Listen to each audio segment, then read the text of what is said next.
Yo, what's up everyone, this is Kaizouwar here. Yes, I'm actually talking about David and Baby. This video isn't going to be like super long or anything. I just kind of want to talk about this game for a little bit. I don't want to give this game a lot of time because there's not much to talk about. So I made a video, or two videos a while back, talking about David and Baby. I guess not really necessarily talking about, more like I watched the little Arc System Works showcase they had, and like everyone was disappointed at the very end showing David and Baby. Daisuke went on this long speech talking about how, like, you know, game companies need to make smaller games and because they don't want, and they should take more risk and stuff like that. You know, I liked the speech that Daisuke gave before he talked, you know, before he showed David and Baby. I like that speech he gave because he's totally right. A lot of companies just don't get the chance to make small games anymore because they want to make everything big and try to grab the biggest audience possible. Where I feel like, you know, maybe we should get more smaller scale projects that don't take a lot of time and, you know, don't have to take so long to beat or some live service bullshit. I can understand where Daisuke is coming from that. It's just kind of funny that immediately after he says that, he shows us a game that looks like a goddamn mobile game.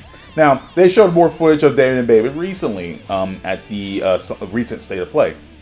And look, I still of the opinion that David and Baby is something I'm not interested in. Though there are some things that they showed at that State of Play that they caught my attention. Like, for example, the Guilty Gear cameos. Like, a baby version of Eno is in there, which I think is adorable. Chaos is... Oh my god, dude. Like, freaking Happy Chaos was like something from My Neighbor Totoro, which I think is really funny. Faust is here with a peace sign in his bag, which I think is really funny. And unexpectedly, we have Ragnar the Blood Edge. Though he's not called Ragnar the Blood Edge in this game, he's called Lord Blood Edge. And I think that's really funny that, like, this is like... David and Baby is like the alternate timeline where Ragnar didn't become... Like, the church didn't burn down, and Ragnar didn't become a rebel. You know, he became a priest at the church, which I think is really funny. Like, honestly, I feel like Daisuke didn't even need to add Ragnar in there, but I think it's kind of nice that he still likes, you know, he still remembers BlazBlue. It's not like the rest of Arc System Works trying to forget BlazBlue existed.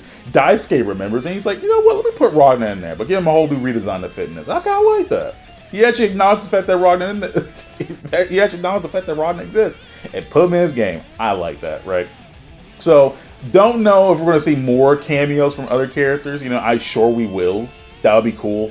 I know that the Damon is supposed to take the place of Soul. Really, he has like a design in the game that looks kind of like Soul, which I think that's super cool. But I would like to see more Guilty Gear cameos. I don't want the game to be flooded with Guilty Gear cameos, but I would like to see that, or more BlazBlue characters. I think that'd be interesting. See maybe what would Noelle look like in this game, or maybe who would like Hakumen look like in this game. I feel like I think throwing a Hakumen in there would be funny.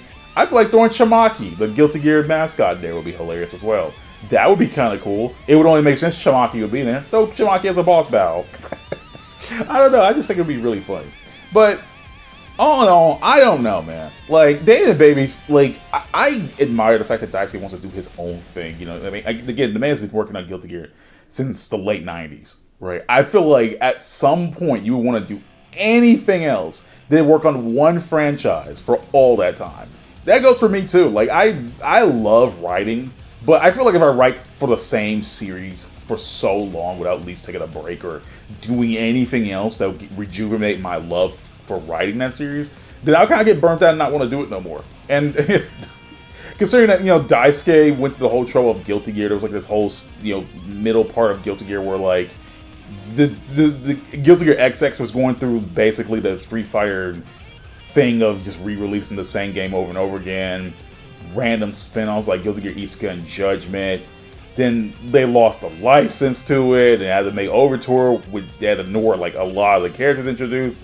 Then they get the game back, started pumping out fighting games again, stuff like that. We're at a point where Guilty Gear Strive is literally I think the highest selling Arc System Works like original game ever, right? I'm not counting stuff like Dragon Ball FighterZ because even though they developed that game, they don't own Dragon Ball, but they do own Guilty Gear Strive, which sold more than 3 million units, which I think that's awesome. But I feel like at some point, I feel like Daisuke were like, you know, I want to do something else. I want to try to scale back some things, you know, try something just on the side, you know, distract myself from Guilty Gear, even though Guilty Gear is still in the game's DNA. But I don't blame him. Like, that whole speech he gave at the beginning was real. Like, the beginning of the showcase, or near the end of the showcase, my bad, was very telling. I could tell that Daisuke was like, yeah, I just want to do something else, bro. I love Guilty Gear and all, but I want to do something else. But I still want to carry all the things I love about Guilty Gear into this new game. And there's nothing wrong with that at all. People do that stuff all the time. Like, creators do this all the time. But another thing that weirds me about Baby and Baby is like, where's the Daisuke music at? Like, I think like the two trailers they showed off were like this weird orchestral music.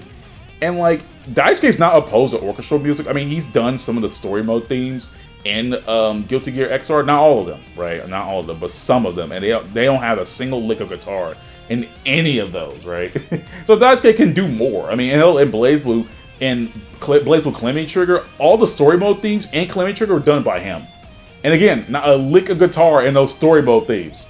So Daisuke is capable of doing more than just shredding on a guitar and slapping on them drums, right?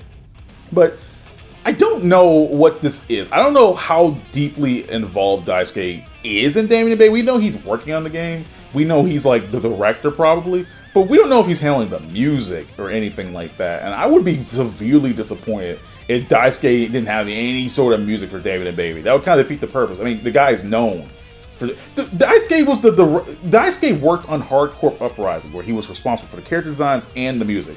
Hardcore Uprising isn't even owned by Arc System Works. That crap's part of the Contra series, and Konami owns that. That's what I'm talking about. But I can understand, you know, it's probably a lot, but still, I'm very excited. A little, I'm a little excited.